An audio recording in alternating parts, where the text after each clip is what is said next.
یا جس کو ابلیس جس کا نام تھا یا عزازیل تھا پہلے اس کا نام، یہ کیا ہے اور اس کے وجود کا اتنا تذکرہ قرآن میں کیوں ہے؟ بات یہ ہے کہ پروردگار عالم نے ہمیشہ ہدایت کو اپنے اوپر واجب رکھا، ہدایت کو اپنی ذمہ داری قرار دیا، ان علینا للہدی۔ اچھا دیکھیے، اب اس نے ایک اعلان کر دیا اس وقت کہ جب دنیا میں بنی نوع انسان نہیں تھے۔ اب یہ ایک مسئلہ ہے، کبھی موقع ہو تو اس پر بات کریں گے، اس وقت ضرورت نہیں ہے، کہ آیا جناب آدم کی خلقت سے پہلے دنیا میں انسان کبھی آباد ہوئے تھے یا نہیں ہوئے تھے؟ حضرت آدم پہلے تھے؟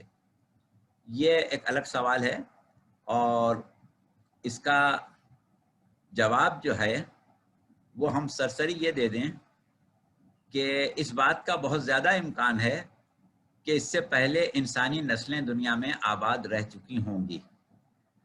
اور امیر المومنین علیہ السلام کا ایک قول ہے کہ پروردگار عالم نے آدم سے پہلے ہزاروں آدم اور اس عالم سے پہلے ہزاروں عالم خلق کیے تھے۔ بہرحال اس کو ابھی رہنے دیں، یہ اس وقت ہمارا موضوع نہیں ہے، اس پر کوئی بات نہ کیجیے گا، ہم آگے بڑھیں۔ جب جناب آدم کو دنیا میں بھیج کے ایک مرتبہ دنیا کو بنی نوع انسان سے آباد کرنے کا ارادہ کیا، تو ابھی جناب آدم پیدا نہیں ہوئے تھے، لیکن اللہ نے ایک اعلان کیا کہ انی جاعل فی الارض خلیفہ، میں زمین پر اپنا نائب بناتا ہوں یا قرار دیتا ہوں۔ اس کا ترجمہ یہ بھی کیا جاتا ہے کہ میں زمین پر اپنا نائب قرار دینے والا ہوں۔ یہ اعلان اللہ نے کر دیا، اور اس کے بعد یہ کہا کہ فنفخت فیہ روحی، جب میں اس میں اپنی خاص روح پھونکوں، روحی یعنی میری روح۔ اب اللہ اپنی روح ڈال کے تو نہیں پھونک دے گا، یعنی مخصوص تخلیق، ایک انداز سے اس کو پیدا کروں، سویہ کا لفظ استعمال کیا، اس کو سنوار دوں، تو تم لوگ اس کی تعظیم کرنا۔ ابھی آدم کے پیدا ہونے میں ہزاروں سال باقی ہیں۔ کیا ہوا کہ ایک نفسیاتی طور پر وہ مخلوق جو زمانے میں ملائکہ کی شکل میں تھی، اس کو اللہ نے اس طرح خلق کیا تھا کہ غضب اور خواہشات ان کو نہیں دی تھی، انہیں صرف عقل دی تھی، صرف معرفت دی تھی، صرف اطاعت دی تھی۔ ان کے دلوں میں ایک شخصیت کا تصور پیدا کر دیا، اور اس شخصیت کو اپنا برگزیدہ کہہ کے متعارف کرایا۔ نتیجہ یہ ہوا کہ ان کے دلوں میں ایک عقیدت، ایک محبت پیدا ہو گئی، ایک ایسی غائب ہستی سے جس کو ابھی انہوں نے دیکھا نہیں ہے، ان کے لیے غائب ہے، ایک غائب ہستی سے عقیدت اور محبت پیدا کروائی۔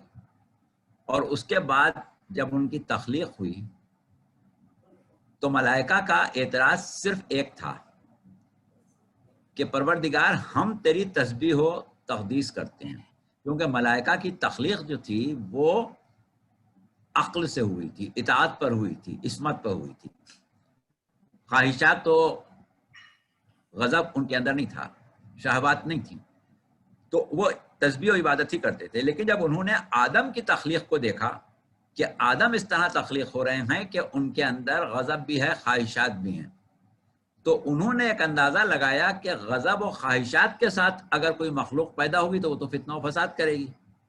تو وہ انہوں نے اللہ سے پوچھا تھا کہ اس کو بنا رہا ہے وہ جو فتنہ و فساد کرے گا، تو اللہ نے کہا تھا کہ جو میں جانتا ہوں وہ تم نہیں جانتے۔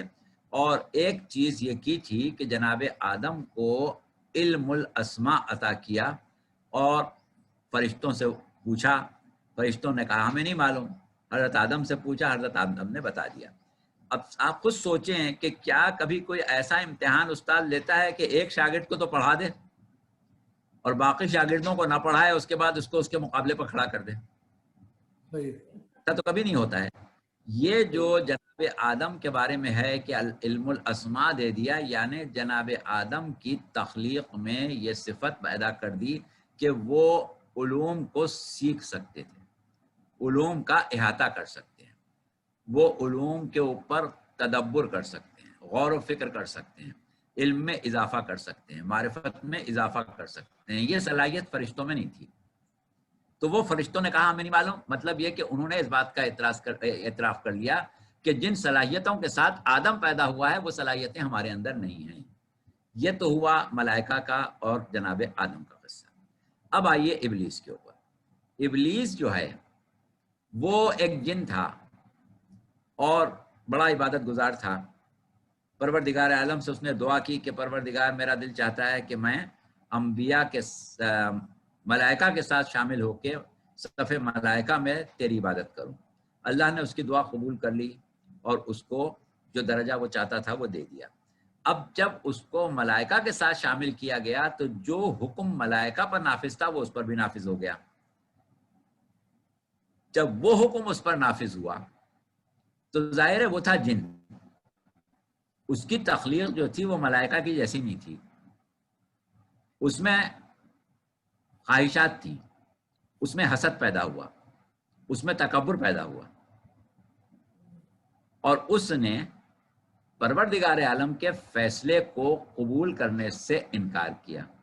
بظاہر تو یہ لگتا ہے کہ یہ انکار اس وقت کا فوری طور پر اس کے ذہن میں آیا تھا، لیکن اللہ نے جب اس کو نکالا تو یہ کہا کہ ابا واستکبر وکان من الکافرین، کہ اس نے انکار کیا، استکبار کیا، اور یہ تو تھا ہی کافر۔ تھا کافر اس کا مطلب یہ کہ جب آدم کی خلافت کا اعلان ہوا تھا، ان کی تخلیق کا اعلان ہوا تھا، اسی وقت اس کے دل میں یہ بات آ گئی تھی کہ مجھے نہیں ماننا ہے، یہ بات میں نہیں مانوں گا۔ تو جب تک اس نے اس کا اظہار نہیں کیا اللہ نے بھی اس سے کوئی باز پرس نہیں کی، لیکن جب اس نے اظہار کر دیا تو اللہ نے کہا کہ تو نکل جا۔ اس طریقے سے ابلیس کا جو ایمان تھا وہ ثابت ہو گیا کہ وہ اللہ کو معبود مانتا ہے، اللہ کو وحدہ لا شریک مانتا ہے، اللہ کو لائق عبادت جانتا ہے، لیکن اللہ کے فیصلے پر راضی نہیں ہے، اللہ کے بنائے ہوئے کو ماننے پر راضی نہیں ہے۔ یعنی اللہ کو اپنا مولا، اپنا سرپرست اور اپنا شفیق اور مہربان آقا نہیں سمجھتا ہے، بلکہ اس کی طرف سے بدگمانی کرتا ہے۔ اس چیز کو اللہ نے کفر کا نام دیا، کہا کہ اس نے کفر کیا، حالانکہ اس نے تو کوئی ایسا کفر نہیں کیا تھا، اللہ کو وحدہ لا شریک مانتا تھا، قیامت کو بھی مانتا تھا، اللہ کو لائق عبادت بھی جانتا تھا، اور بڑی زبردست بات کہتا تھا کہ اللہ کے آگے جھکوں گا، غیر خدا کے آگے نہیں جھکوں گا۔ تو یہ تو کوئی کافر والی بات نہیں کر رہا تھا، موحد والی بات کر رہا تھا۔ لیکن جو بات اس کے دل میں تھی اور جس کا اس نے اعلان کیا اسے اللہ نے یہ کہا۔ اچھا، اب ابلیس نے کیا کہا؟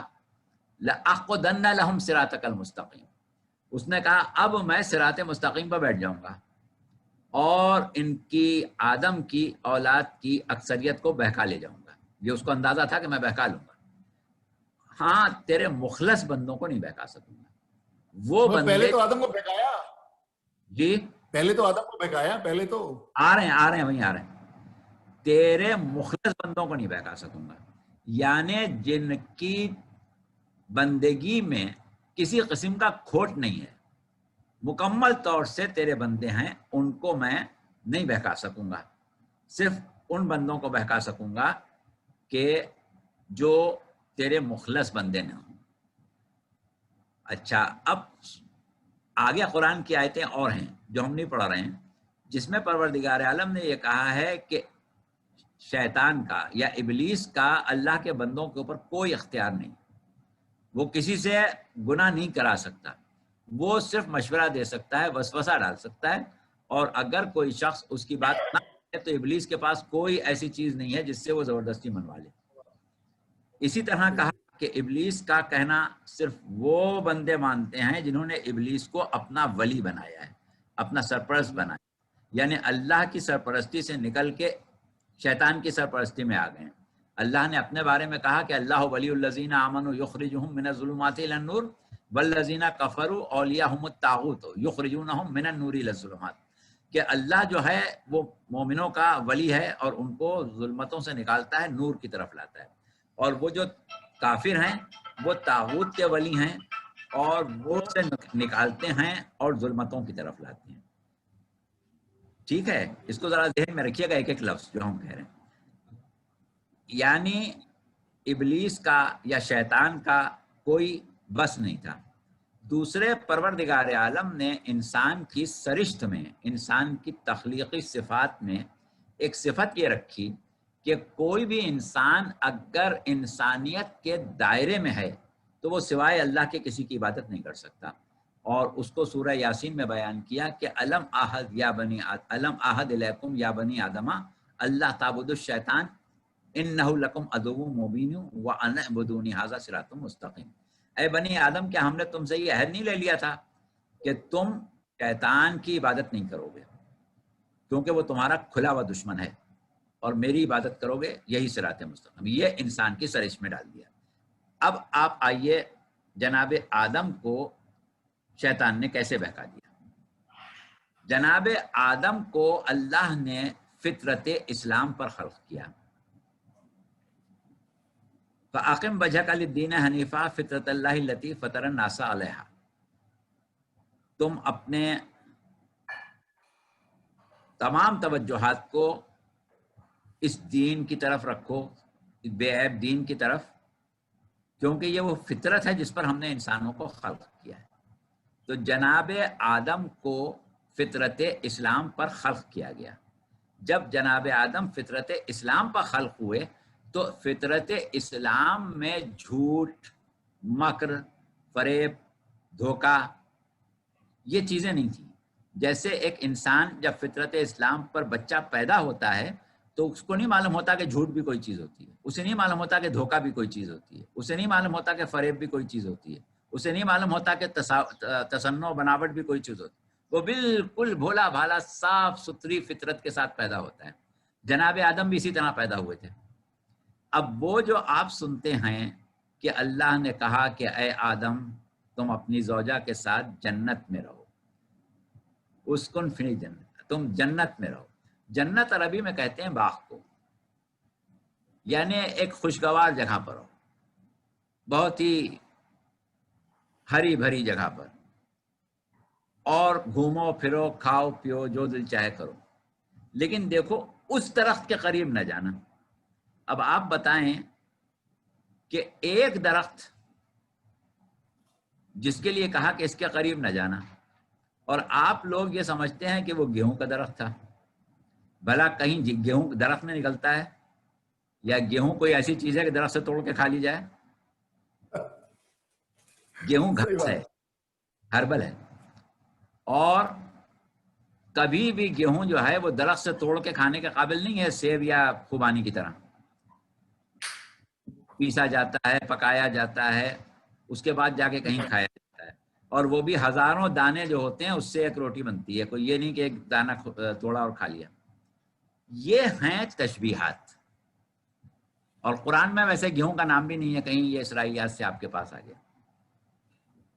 تو وہاں پر پہلی چیز تو یہ سمجھ لیں کہ وہ جو جنت جس میں آخرت میں ہم جائیں گے یہ وہ جنت نہیں تھی, یہ دنیا ہی تھی. وہ جنت جو ہے وہ ہے عالم عقول. وہ ہم بعد میں آپ کو کبھی بعد میں سمجھائیں گے کہ عالم عقول کیا ہے, تجرد طعام کیا ہے. وہ تجرد طعام کا عالم ہے. وہاں نہ ہم اپنے انسانی جسم کے ساتھ, مادی جسم کے ساتھ جا سکتے ہیں, نہ کوئی جن اپنے ناری جسم کے ساتھ جا سکتا ہے. وہ ایک مقام ہی دوسرا ہے. اور حضرت آدم بھی ابھی جب مٹی سے خلق کیے گئے تھے, یعنی ان اجزاء سے خلق کیے گئے تھے جو مٹی میں ہوتے ہیں. آپ دیکھیں کہ انسان کا جسم جو ہے اس میں کاربن ہے, اس میں سلفر ہے, اس میں فاسفورس ہے, اس میں تمام وہ اجزاء ہیں جو مٹی میں ہوتے ہیں. اس لیے ہم کہتے ہیں کہ آدم مٹی سے پیدا ہوئے. تو وہ تمام اجزاء جو کہ مٹی میں ہیں اس سے انسان کا جسم بنایا گیا. تو اس جسم مادے کے ساتھ اس جنت میں جا کے نہیں رہ سکتے تھے, اس لیے عام دنیا میں تھے. اور یہاں پر ابلیس نے جو فائدہ وہ ان کے بھولے پن سے, ان کی معصومیت سے اٹھایا, اور یہ کہا کہ بھائی اللہ نے تم کو جانے سے منع کیا ہے تو ہوا کو تو نہیں منع کیا ہے, اور قریب جانے سے منع کیا ہے, کھانے سے تو منع نہیں کیا ہے. اس قسم کے مکر و فریب, جناب آدم کے سامنے رکھے گئے، جس سے وہ اس معنوں میں نہیں بہکے کہ اللہ کی بندگی سے نکل گئے، بلکہ حکم ارشادی کے خلاف ان سے عمل سرزد ہو گیا۔ حکم ارشادی ہم نے ایک اصطلاح استعمال کر لی، ایک ہوتا ہے حکم نہی تحریمی، ایک ہوتی ہے نہی ارشادی۔ نہی تحریمی یہ ہوتی ہے کہ جیسے اللہ نے کہا شراب مت پینا تو شراب حرام ہو گئی۔ اب نہی ارشادی کیا ہوتی ہے کہ آپ نے اپنے کسی بچے سے، چھوٹے بھائی سے یا کسی شاگرد سے یہ کہا کہ بیٹا جاؤ وہاں گھومو پھرو اور دیکھو وہ وہاں تم جا رہے ہو وہاں وہ چیز ملتی ہے وہ نہ کھانا، وہ نقصان دہ ہوتی ہے، بہت کھائی جاتی ہے وہاں، بہت سب لوگ کھاتے ہیں، تم نہ کھانا۔ تو کیا ہوا کہ یہ آپ نے اس کی محبت میں اس کو ایک مشورہ دیا ہے۔ یہ مشورہ تھا جو جناب آدم کو اللہ نے دیا تھا کہ ہماری محبت اور شفقت کا تقاضا یہ ہے کہ جس ذمہ داری کو پورا کرنے کے لیے تمہیں دنیا میں بھیجا گیا ہے، وہ ذمہ داری پوری کرنے سے پہلے تم کچھ دن ہمارے مہمان رہو اور ہم تمہاری خاطر تواضع کریں گے، تھوڑے دن بعد تم سے وہ کام مشقت لینا شروع کریں گے۔ لیکن کیونکہ اس مشقت سے پہلے ان کے درجات میں بلندی نہیں تھی، لہٰذا انہوں نے یہ چاہا کہ درجات بلند ہو جائیں۔ اور یہ جو ابلیس کا بہکانا ہے یہ نہیں ہے کہ گیہوں کھا لو یا انگور کھا لو، یہ کھا لو، وہ وہی والی بات ہے کہ تم کو تو دنیا میں اللہ نے اپنا نائب بنا کے بھیجا تھا، تم یہاں کیا کر رہے ہو؟ تو اس طریقے سے ان سے ایک ایسی غلطی ہوئی جس کو ہم کہتے ہیں کہ خلاف ورزی نہی ارشادی، یعنی ان کے اوپر حرام نہیں تھا، وہ ان کو تو آنا ہی سننا تھا، لیکن کیونکہ وہ ایک معصومیت میں، بھولے پن میں اس بات میں آ گئے، لہٰذا اللہ نے ان سے ناراضگی کا اظہار کیا، اور اس کے بعد پھر اللہ ہی نے ان کو توبہ کا طریقہ بتایا، پھر اللہ ہی نے ان کی توبہ قبول کی اور اللہ ہی نے ان کو مقام بلند عطا کیا، اور آدم کو اتنی عظمت دی ہے کہ پروردگار عالم نے قرآن میں فرمایا کہ ہم نے مصطفیٰ کیا ہے آدم کو، نوح کو، آل ابراہیم کو اور آل عمران کو۔ تو ان اللہ اصطفیٰ آدم و نوحا و آل ابراہیم و آل عمران علی العالمین۔ تو جناب آدم ہمارے نظریے کے مطابق، ہمارے مذہب کے مطابق ایک نبی معصوم ہیں، اور ان سے کوئی انہیں حرام کام نہیں ہو سکتا تھا۔ وہ بہکانا اس معنوں میں تھا کہ جس کو ہم ترک اولا کہہ دیتے ہیں، یعنی اگر وہ اس کام کو نہ کرتے تو ان کے لیے زیادہ بہتر تھا، یہ ہے ترک اولا۔ تو اس اعتبار سے وہ بہکانے والی بات بھی نہیں ہے۔ بہرحال یہ کہ ہمیں جواب بہت لمبا نہیں دینا تھا اور ہم نے کافی حد تک گفتگو کر لی۔ اب آپ لوگ بتائیں کہ آپ کی تسلی ہوئی ہے یا نہیں ہوئی ہے، نہیں ہوئی تو پھر آپ سوال کریں۔ اچھا، تو یہ کہہ رہے ہیں کہ ترک اولا ان سے، آدم سے کروایا گیا یا ان سے ہو گیا؟ کیونکہ اگر ترک اولا نہ ہوتا تو میں اور آپ تو بیٹھا نہ ہوتے یا دنیا آبادی نہ ہوتی۔ نہیں، ایسی کوئی بات نہیں ہے۔ ہم نے کہا نا کہ انی جاعل فی الارض خلیفہ، ان کو زمین پر ہی آنا تھا، زمین پر ہی ہدایت کرنا تھی، اور وہ جو جنت جس کو آپ لوگ سمجھ رہے ہیں وہ والی جنت نہیں ہے کہ ہم ہمیشہ جنت میں رہتے، وہ والی جنت ہی نہیں ہے جس کی بات ہو رہی ہے۔ یہ تو دنیا میں ہی جنت تھی۔ آپ سمجھ لیں کہ وہ آپ کا کوئی کینیڈا کا کوئی بڑا خوبصورت علاقہ ہوگا یا سوئٹزرلینڈ ہوگا یا کشمیر کی کوئی وادی ہوگی، وہ کوئی والی جنت نہیں تھی آخرت والی، وہ یہی دنیا تھی۔ اچھا، دوسری چیز ایک اور جو آپ نے سوال کیا تھا اس کو ہم آگے بڑھا دیں، وہ یہ تھا کہ اللہ نے شیطان کو پیچھے لگا ہی کیوں دیا آخر انسانوں کے؟ تو بات یہ ہے کہ شیطان کو پیچھے لگایا اللہ نے، اس کا ایک بہت بڑا کرم ہے کہ ہوتا یہ ہے کہ انسان گناہ تو خود کرتا ہے۔ ابھی ہم نے بتایا کہ ابلیس تو مجبور نہیں کر سکتا کسی کو گناہ کرنے پر، صرف وہ مشورہ دے سکتا ہے، وسوسہ پیدا کر سکتا ہے، کرتا انسان اپنی نیت اور اپنے ارادے سے گناہ کرتا ہے، ابلیس کی نیت یا اس کے ارادے سے کوئی گناہ نہیں کرتا۔ لیکن اللہ نے انسانوں کو ایک پردہ دیا ہے، ایک عذر دیا ہے کہ جب گناہ کر کے اللہ کے سامنے جائیں تو یہ کہیں کہ پروردگار مجھے تو شیطان نے بہکا دیا۔ اب حالانکہ اللہ کو معلوم ہے کہ شیطان نے نہیں بہکایا، اس نے خود کیا ہے۔ شیطان نے گناہ کو زینت دے کے اس کے سامنے رکھا، شیطان نے وہ مواقع پیدا کیے کہ یہ گناہ کر لے، یہ اور بات ہے، لیکن کیا اس نے اپنی نیت سے ہے، اپنے ارادے سے ہے۔ تو اب گناہ جو ہے وہ سبک ہو جاتا ہے، اللہ اس کو جلدی معاف کر دیتا ہے، اور وہ لوگ کہ جو نیکی کر کے اللہ کے پاس جاتے ہیں وہ ایسے نیکی کرتے ہیں کہ ابلیس سے کی جو مزاحمت ہے اس کو وہ رد کر دیتے ہیں، اس کو رون ڈالتے ہیں اور اس کے بعد نیکی کرتے ہیں. اگر ابلیس کا وجود نہیں ہوتا، شیطان کا وجود نہیں ہوتا اور انسان خود نیکی کرتا تو اس کی نیکی کا اتنا اجر نہیں ملتا جتنا شیطان کے بہکانے کے بعد کر رہا ہے. یعنی شیطان تو نیکوں کو تو اور زیادہ بہکا رہا ہے، نیکوں کو تو اور زیادہ بہکا رہا ہے نا وہ، لیکن اس کے باوجود تو اللہ اس کے اجر میں اضافہ کر دیتا ہے. اور جس نے گناہ سزا میں کمی کر دیتا ہے کہ اب بیچارہ کیا کرے، شیطان نے بہکا دیا. سبحان اللہ سبحان اللہ. اچھا مولانا یہ اس سلسلے کا میں آخری سوال کر رہا ہوں، اس کے بعد یہ لوگ سوال کریں گے. اچھا آخری سوال ہے میرا اس سلسلے میں، وہ آخری سوال میرا یہ ہے، میری بات سنیے، میں تو شیطان کا نمائندہ ہوں نا یہاں، کہ آخری سوال میرا یہ ہے کہ اللہ میاں نے 1,24,000 پیغمبر بھیجے دنیا کو سدھارنے کے لیے، انسانیت کو، ٹھیک ہے نا. حضرت آدم کو بھیجا، نوح جو تھے وہ 970 سال رہے لیکن ان سے ایک کشتی اینڈ میں نہیں بھری گئی لوگوں سے، صحیح لوگوں سے، ٹھیک ہے نا. ابراہیم کو پھینک دیا آگ میں، موسیٰ کو چڑھا دیا صلیب پہ، اور رسول اللہ کے ساتھ جو کیا اس کو تو اب ذکر کرنے کی ضرورت ہی نہیں ہے. تو اس کا مطلب تو یہ ہے کہ جب سے آدم کو دنیا میں بھیجا تھا جب سے لے کے قیامت تک شیطان جیت رہا ہے. قیامت برپا کرے گا اللہ میاں، جب کھیل ختم کرے گا، جب وہ کہے گا کہ بھائی یہ تو شیطان ہی جیت رہا ہے تو کھیل ہی ختم کر دو. اسی لیے ہم اس بات کے قائل بھی ہیں اور اللہ نے ہمیں اطمینان دلایا ہے اپنی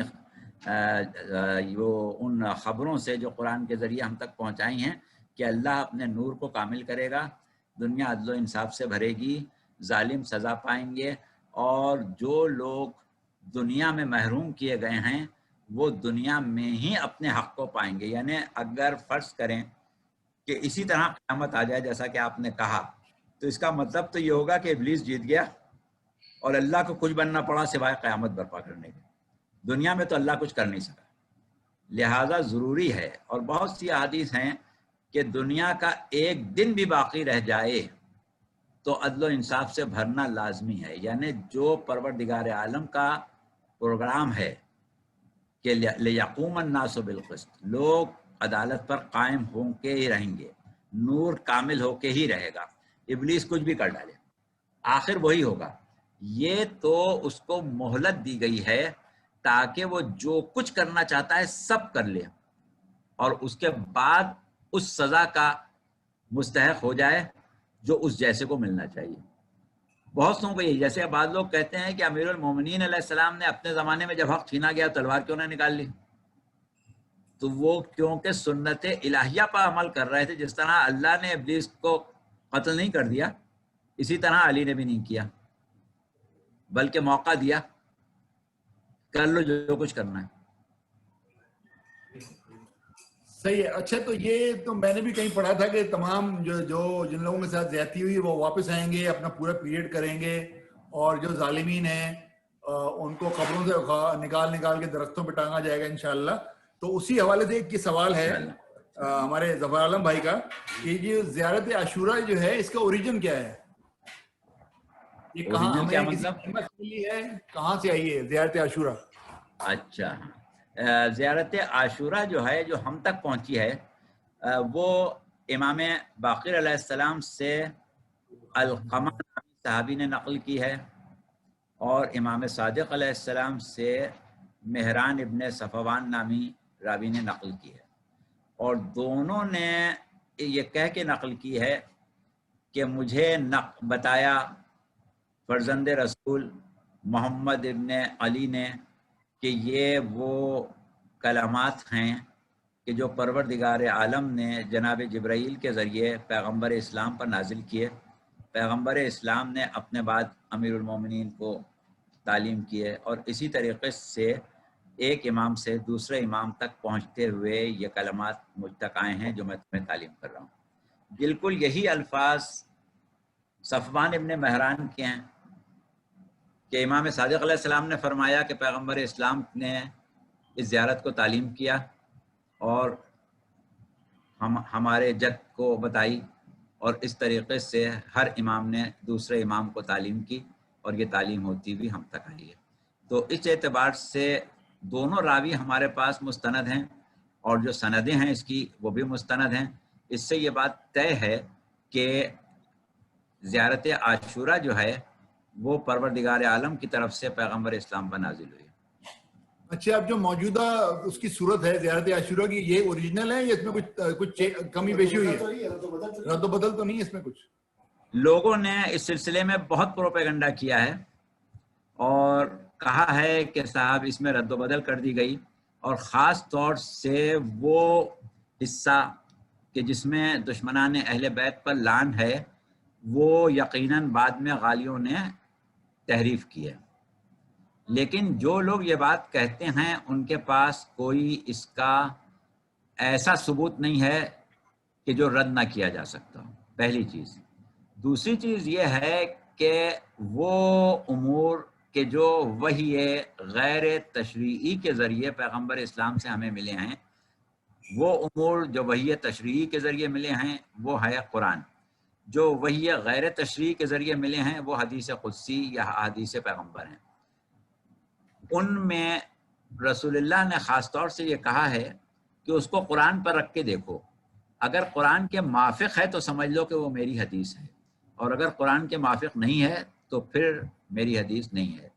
اب رسول اللہ نے جب یہ بات کہہ دی تو یہ کہنے والا کہ کیونکہ اس میں لعنت ہے لہذا اللہ کی طرف سے نہیں ہوگا، اور اللہ خود کہہ رہا ہے کہ ان الذین یؤذون اللہ ورسولہ لعنہم اللہ فی الدنیا والآخرہ وأعد لہم عذابا مہینا. وہ لوگ کہ جو اللہ اور اس کے رسول کو اذیت دیتے ہیں ان کے اوپر اللہ کی لعنت دنیا میں بھی ہے آخرت میں بھی ہے. اسی طریقے سے ابھی ہم نے آیت پڑھی آپ کے سامنے سورہ آل عمران کی 87، اولئک جزاؤہم ان علیہم لعنت اللہ وملائکتہ والناس اجمعین.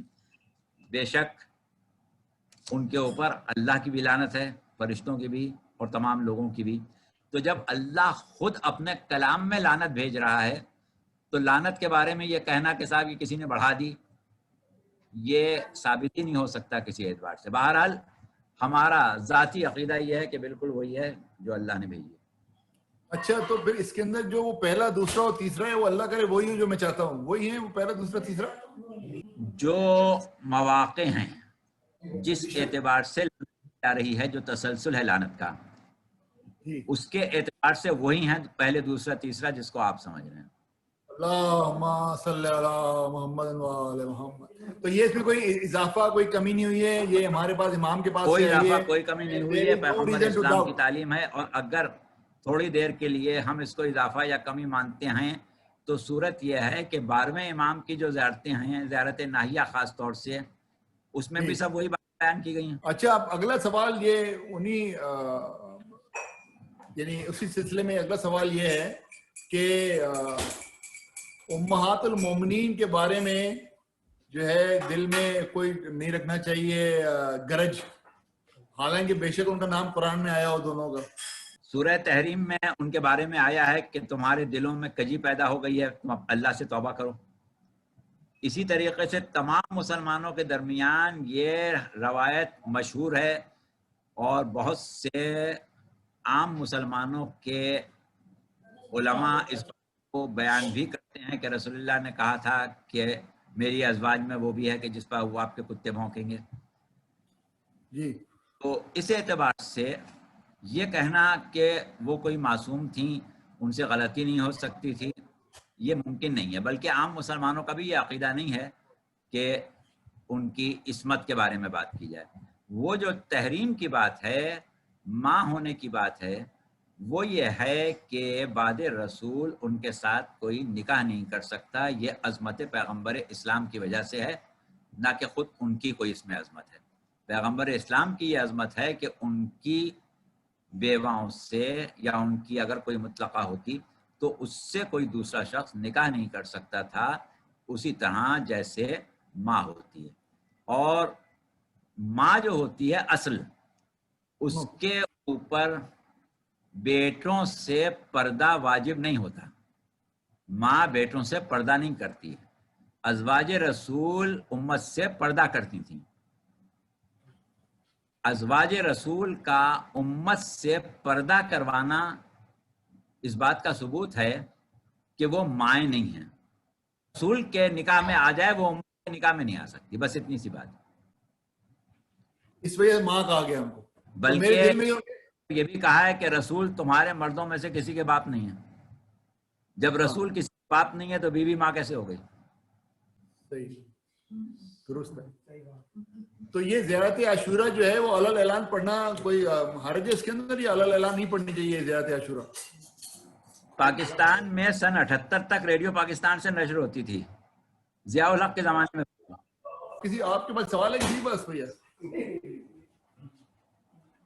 ایک سوال ہے لیکن ابھی تو بہت علمیت کی باتیں ہو رہی ہیں، وہ بالکل دنیاوی چیزوں سے متعلق ہے. اچھا چلیے، تو پھر علمیت کی، اگر علمیت کا سوال ہے تو اس کا مطلب ذمہ داری میرے پر ہی آ گئی نا پھر. اچھا مولانا، پھر یہ سوال میرا ایک ہے کہ ہم نے اپنے ائمہ سے سنا ہے اور یہ مجالس میں بھی سنا ہے، رشید ترابی سے بھی سنا ہے کہ دنیا جو ہے کبھی حجت خدا سے خالی نہیں ہوگی. صحیح ہے. اور اب حجت خدا جو ہے وہ 1200 سال سے پس پردہ ہے. تو حجت خدا کا نہ ہونا یا اتنے لمبے عرصے کے لیے پس پردہ رہنا میں کیا فرق ہے؟ پہلی چیز تو آپ یہ سمجھتے ہیں کہ حجت خدا کی غیبت کبریٰ جو ہے ایک بہت بڑا المیہ ہے، عالم انسانیت کے لیے بہت بڑا المیہ ہے. یہ کوئی معمولی بات نہیں ہے کہ حجت خدا غیبت میں رہے. بہت بڑا المیہ ہے. یہ ایک ایسی چیز ہے کہ ہر وقت انسان کو فکر مند رہنا چاہیے کہ یہ زمانہ غیبت کب ختم ہوگا. ہمیشہ حجت کے ظہور کی دعا بھی کرنا چاہیے اور اس کا جو کچھ بھی اس سے ہو سکتا ہے راہ ہموار کرنا چاہیے. یہ اس کا فریضہ ہے، کیونکہ یہ ایک المیہ ہے عالم اسلام کے لیے کہ حجت خدا پردہ غیب میں ہے. ایک چیز. دوسری چیز یہ ہے کہ غیبت سے جو نقصان ہے وہ نقصان ہمارا ان امور میں ہے کہ جن کو ہم امور تشریعی کہتے ہیں، یعنی ہم ہدایت سے محروم ہیں. امام کے وہ اقوال، وہ گفتگو، وہ صحبتیں کہ جس میں ہم امام سے فیضیاب ہوتے، اس سے محروم ہو گئے. یہ بہت بڑی ہمارے لیے بدقسمتی ہو گئی. اچھا، لیکن اب سوال یہ کہ کیا امام کا ہونا اور نہ ہونا برابر ہو گیا؟ تو صورت یہ ہے کہ پروردگار عالم، جیسا کہ ابھی سوال میں کہا گیا، کہ کبھی بھی حجت خدا سے خالی نہیں ہوتی. یعنی ہر زمانے میں حجت خدا ہونا چاہیے، چاہے وہ کوئی بھی زمانہ ہو. دنیا اگر ہے تو حجت خدا ہونا چاہیے، لوگ ہوں یا نہ ہوں. اگر کائنات موجود ہے، اگر عالم موجودات جو ہے اس کا وجود ہے تو حجت خدا کا وجود بھی ہونا چاہیے. ضروری نہیں کہ انسان ہو یا دوسری جاندار مخلوق ہو. اگر نظام کائنات قائم ہے تو حجت خدا کا وجود ضروری ہے. تو اب سوال یہ کہ حجت خدا کی حیثیت کیا ہوئی؟ آپ یہ بتائیے کہ پورے عالم موجودات میں بہت سی کہکشائیں ہیں، گلیکسیز ہیں، اور ہر کہکشاں میں اربوں کی تعداد میں سولر سسٹمز، نظام ہائے شمسی ہیں. اور ہر نظام شمسی جو ہے وہ قائم ہے اس لیے کہ سورج اس نظام شمسی کا پورا وزن ہے، اور سورج کی کشش نے تمام سیاروں کو اور سیاروں کے گرد گھومنے والے چاندوں کو اپنی جگہ پر ٹھہرایا ہوا ہے. اگر درمیان سے سورج کو نکال لیا جائے تو کوئی سیارہ، پلینٹ، کوئی مون اپنی جگہ پر نہیں ٹھہر سکتا ہے. تو وجہ بقائے نظام شمسی سورج ہے. تو سورج کی حیثیت پورے نظام شمسی میں کیا ہوئی کہ وہ علت ہے بقا کا، بقا کی علت ہے سورج. سورج کی وجہ سے تمام چیزیں ٹھہری ہوئی. اب پروردگار عالم کو جب نظام شمسی خلق کرنا ہو تو وہ پہلے سیارے خلق کرے گا یا پہلے سورج خلق کرے گا؟